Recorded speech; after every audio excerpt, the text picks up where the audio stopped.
I did not know what to expect going into the third episode of Frieren Season 2. I had heard from multiple trusted sources that it was, and I quote, the best episode yet, my favorite Frieren vibe so far, etc. Also, some people calling it the worst episode yet as well, but we'll get into that a bit later. People were telling me that it was the best episode yet, but literally all I saw floating around the net was people saying that there was some anime original content, and more importantly, a metric shit ton of goofy meme images of Frieren making all of these wacky freakout faces, which is obviously great, don't get me wrong, but is also basically the polar opposite of what I expected to see when people started proclaiming the new best episode of Frieren. I knew that one of these weeks an episode was going to air that was going to have people hyping me up and telling me that this was in fact the best one yet and that I needed to cover it already. I just expected that it was going to be an extended emotional flashback episode like the last one, or an important new character introduction, or a fight with an important demon or something like that. Something that was really dense with themes. Not a mostly comedic slice of life episode. Not that I'm complaining. I love comedy and slice of life anime. Now, do I personally think that episode 3 is literally the best episode of the show yet? I don't know if I'd go that far. I have some personal preferences to Frieren, Frieren, and Aizen's journey in episode 4, as well as the Frieren vs. Aura flashback episode with Master Flam.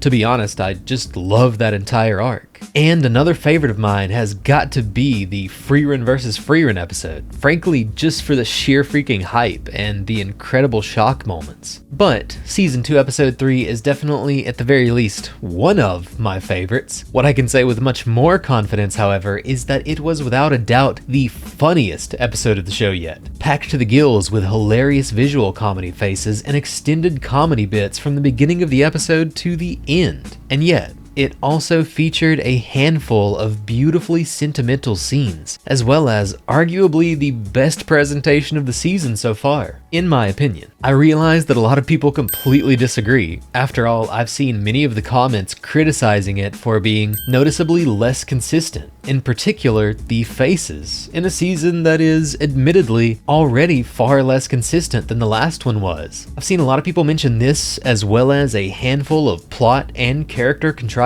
that broke some people's suspension of disbelief, which we'll talk a bit more about later on in the video. And I would agree that all of these elements are absolutely present, but personally I found that none of them bothered me on my first or second viewing of the episode, and in this episode in particular I found that the goofy, derpy, minimalistic faces really just fit the overall comedic vibe of the episode. Frankly, I found that so many of the things that I saw people complaining about were precisely the things that gave this episode so much personality, so much character, endearment, and surprising levels of relatability, even in repeated gag and trope-filled scenes. Most of all, so many of the elements that I saw people complaining about were precisely what gave the episode so much humor for me. What really stuck out to me in particular in the visual department was that it actually included a generous abundance of those very same fancy parallax camera effect nature shots that I was kind of missing from the first season in the first 2 episodes of this season, and had been specifically complaining about the lack thereof previously, as anyone who watched my other reaction videos this season can attest. And altogether, maybe that's all precisely why this episode in particular is resonating so deeply with myself and the people that I've seen discussing it, and that I personally talked to about it, because it is without a doubt the funniest that the show has ever been. Yeah,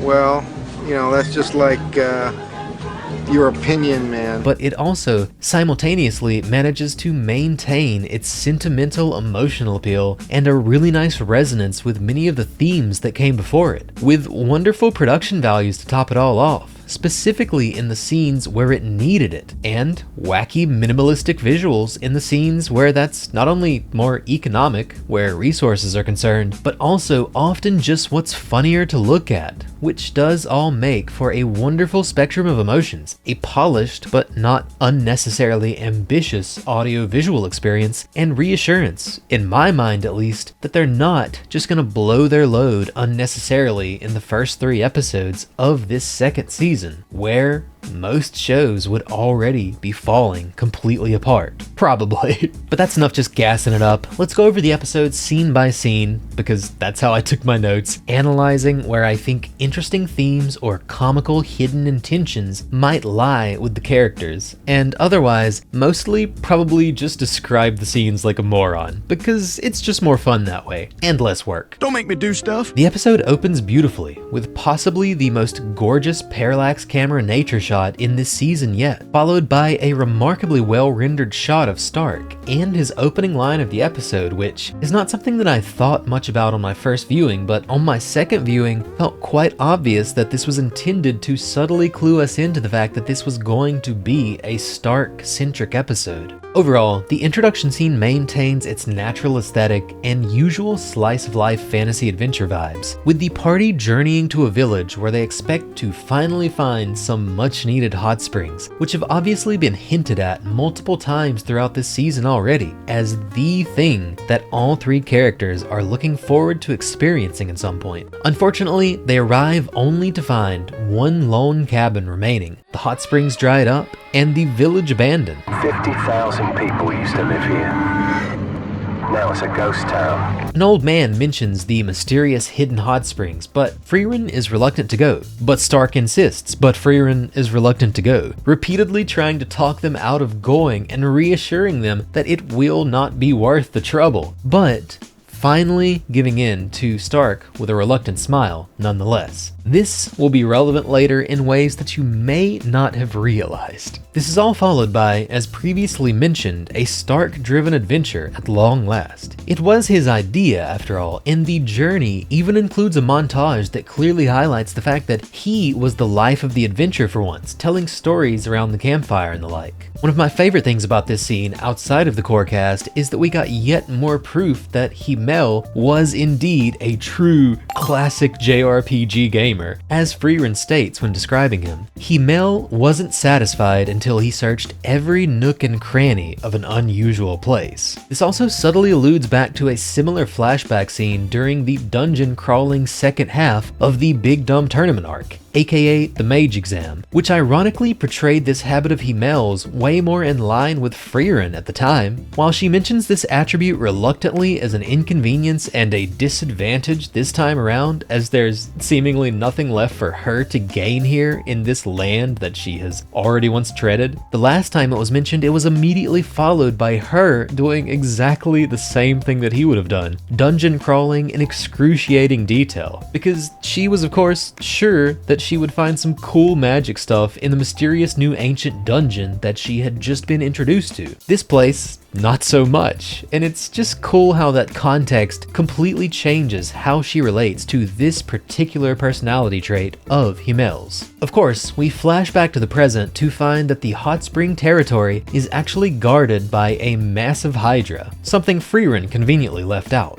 At which point, Frieren simply tells Stark to run. Run, bitch! Run! And here's the part that I alluded to earlier when mentioning Frieren's reluctance to make the journey. Am I the only one who sensed some actual malice in Frieren immediately and nonchalantly deciding, without telling him, that the plan was to just use Stark as bait? Like, even though she goes along with his plans to visit the hidden hot springs, it seems clear that she was initially reluctant to go along with it, not only given her protests against the journey, but also the specific wording of her final line when she did give in. Fine, if you really want to go, let's go. Remove the smile. And that sentence hits a lot different. Am I right? I'm trusting that this is actually an accurate translation for the sake of my point, but setting that aside, she does once again leave out all of the important details when he cuts her off and tells her that he insists on going. And she also clearly isn't at all excited during the journey itself either, as she reveals when asked by Frieren. Also, this isn't even to mention the fact that there are exactly 3 of them and exactly exactly 3 heads on the Hydra, so they absolutely could have therefore cut off all 3 heads at once without necessarily having to use him as bait. You could argue it would have been even easier with 3 attacks than 2, unless you just think that the 3 would be out of sync as a party or something. The only real argument for this plan is that it keeps Frieren and Frieren from taking on the risk while leaving Stark to do so. She gives him none of the details in advance after he cuts her off and insists on going. She doesn't warn him of what the real plan is, and when it's all over and he exclaims in realization, "I was just the bait," Frieren does not react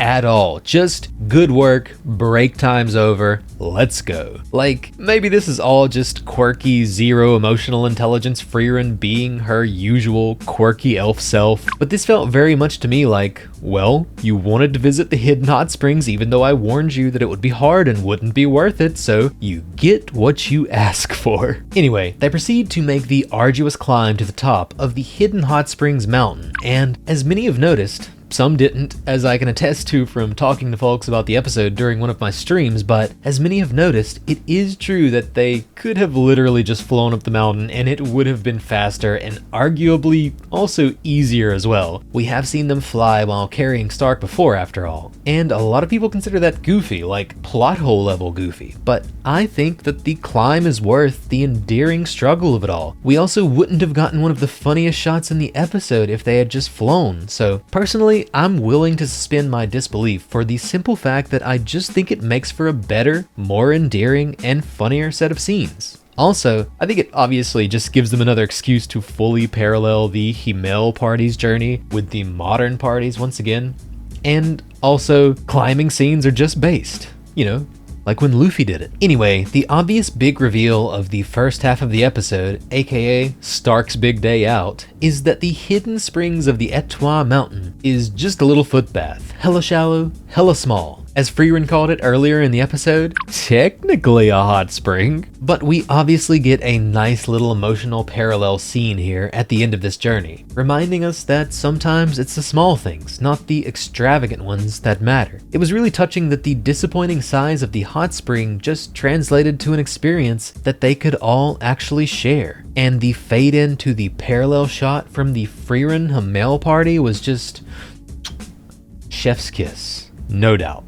Also, incredibly cheesy, as usual, but at this point, that's basically what I'm here for anyway, right? But to totally kill the mood, and I'm not the first one to point this out, but this episode was full of feet. This season has been full of feet. All 3 episodes. Feet stocks are going up, and I can only wish that I was feeling what the feet lovers of the world are feeling right now. But alas, I am hella vanilla. Anyway, as I mentioned earlier, them falling over each other on the way back down was absolutely hilarious. Hilarity that we once again would not have gotten if they just flew down like usual. Like much of the visual comedy in this episode, something about the image of them all sprawled out on top of each other, totally silly looking, the first shot totally minimalistic and goofy, it just had me dying of laughter. And I'm not totally convinced that this was intentional, especially because the composition described is a little messy generally speaking, but as a commenter on another video pointed out, Stark is pinned down by Frieren, while Frieren is pinned down by her grimoire-filled suitcase, symbolizing that they both shoulder the weight of their respective passions. And yeah, I'm not really convinced that it's intentional either, but I did find that funny, so I figured I'd at least mention it. I thought that was interesting. And thus concludes the first half as we move on to part 2 in the fortress city of Habe, or Hybe, or something. The section opens with Frieren finally enjoying a nice long soak, which I don't really have anything to say about, but good for her. What I do have a lot to say about is the end scene with Stark and Frieren. Like, holy crap, date confirmed? Like, literally next episode? Stark is dense as a brick as usual, and Frieren wears zero emotion on her face as always. Great combination, gotta be really good for proper communication skills. Man, you know I can't understand shit, right? Can we get a translator in here? Frieren is nonetheless, for once, difficult to read as usual, but also uncharacteristically straightforward in her verbal proclamation that Stark doesn't pay her enough attention, especially while Frieren isn't around to keep her company anyway. And Stark, that poor dumb lucky idiot, assumes that the best way to subvert her request to pay her attention is to just point blank ask her out, like tomorrow.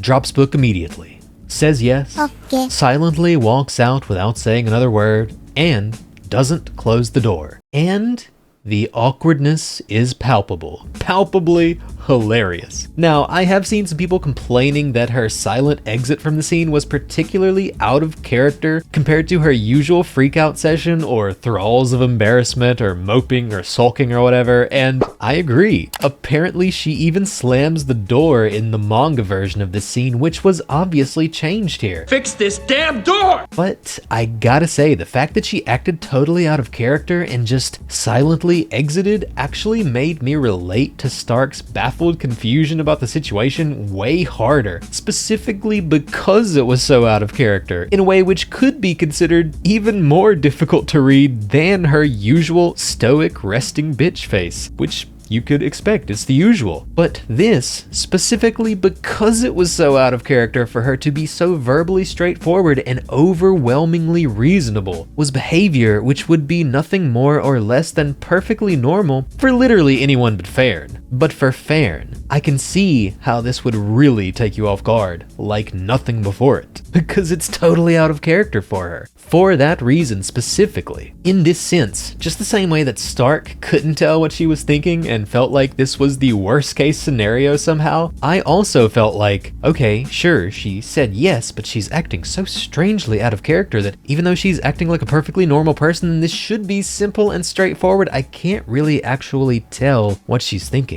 Which once again helped me relate better to the fact that Stark was confused and panicked and unsure as to what was going on, even though the situation is in reality super simple, super positive, and he literally just scored a date with Bay literally by accident. It should be a good thing, obviously, but because it's so confusingly out of character, I feel like you can better relate to why it doesn't feel like a good thing for him in this moment, compared to if she just acted like her usual self. But anyway, I might actually have to eat crow pretty soon. I had strong doubts about this actually going anywhere when I reacted to episode 1 and the relatively endearing scene at the end of said episode, when Frieren smiled and quite lovingly opened her arms to Stark. I thought for sure that that was a one-off thing that was going to go nowhere fast, especially since he reacted to it so scared, basically. But things seem to actually kind of be progressing, barring any subversions or twists. Now, there is one possible twist joke which I do think is still possible and could actually be hilarious. But we'll talk about that a bit later on. Anyway, obviously, Stark asked for a date and got a date, and now he unnaturally, but naturally, has no idea what to do with himself. More hilarious visual comedy with Stark literally incapable of figuring out what he should do with Frieren's book or even his hands just in general, from what I could tell. It's got the same energy as when you're standing in line at Starbucks and you realize you don't quite know where your hands are actually supposed to go. Like,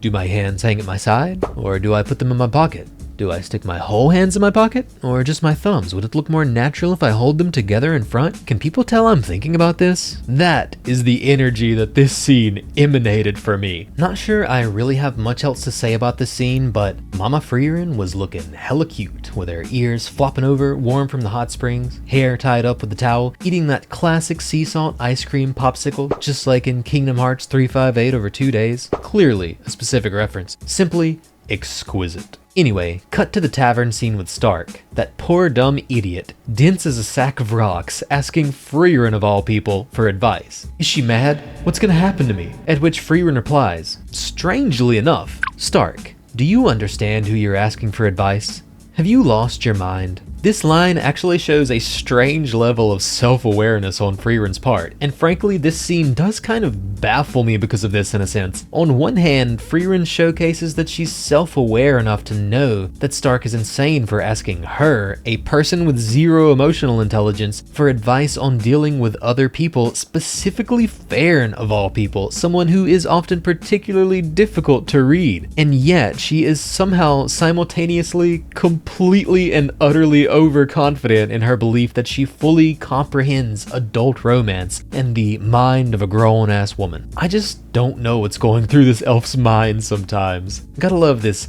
confident, arms crossed pose she has though. Definitely one of my favorite cuts. For some reason, it really reminds me of something. The genie from Aladdin, maybe? Anyway, I don't know where to put this, but obviously I can't finish this video without mentioning Frieren's absolutely hilarious sulking flashback scene where she cried for 3 days and 3 nights straight, which some lovely YouTube commenter calculated at being approximately 43 minutes in human time. I'm doing the math, man. I'm not necessarily convinced that that's completely accurate, but it is pretty funny, and it is a more reasonable amount of time to spend crashing out or taking a soak in a hot spring, for example. Anyway, in order to give Stark an idea of where he might take Frieren on their date tomorrow, Stark and Frieren, a man and a woman, alone together, one might even call it a date, which Stark might have technically asked Frieren to go on, go visit various locations throughout the fortress city of Habe, checking out shops and vistas and treats that Frieren might enjoy. All jokes aside, I love the way that they portray Frieren's knowledge of all of Frieren's various preferences, and although she learned much of this from Hyder, she greatly undersells not only how much she remembers, as Stark points out, but also how well she has incorporated all of this knowledge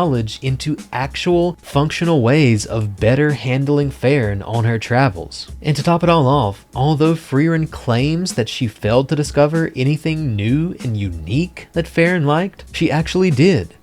After all, she discovered Stark.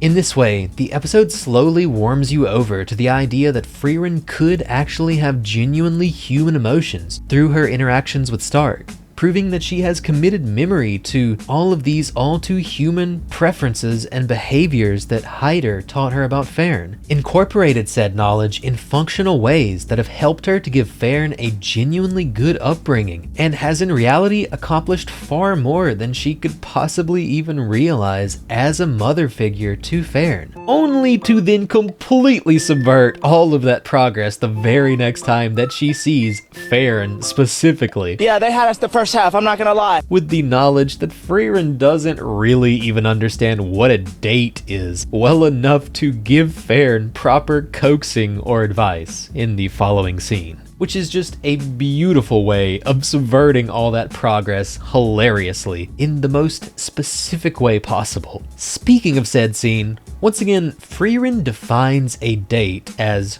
when two close friends of opposite sex go out with each other and nobody else. So, when Frieren says to Frieren, "Miss Frieren, I was asked out on a date. What should I do?" Frieren asks, "Oh, you too?" So, here's my question. Was Frieren's "you too" referring to the fact that Frieren is also asking her for romantic advice just like Stark did? Or was Frieren referring to Frieren also getting asked out on a date, as Frieren had earlier in that same day by Stark?